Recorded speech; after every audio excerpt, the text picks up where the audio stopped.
اليوم دين قطر العام وصل 700 مليار ريال، فهذا الشيء صعب يعني على قطر، مش سهل. والدين المشكلة ما يوقف، الدين في زيادة. يعني اليوم الصندوق السيادي تميم بن حمد سيل الصندوق كامل وأخذ فلوسه، هذا ما حد يعرفه من الشعب.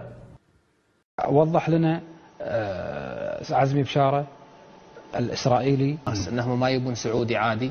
لا، ما يبون سعودي عادي، ما يبون سعودي ابن قبيلة إلا ما ندر سين حديثا، يعني سعودي مجنس، فما يكون له ولاء، ما يكون له ولاء قوي مثل للنظام. ابن القبيلة مثلا، طبعا تدرب في السعودية ولصالح إسقاط النظام في السعودية أو لصالح إقامة، لكن معلومات مؤكدة أن في شخص يدرب وفي تركيا وفي ماليزيا يوديهم، وأيضا في السعودية يوديهم السعودية يدربهم، يقيمون ملتقى في الفندق ويطلعون بالغرف المغلقة ويدربونهم على أمور أخرى.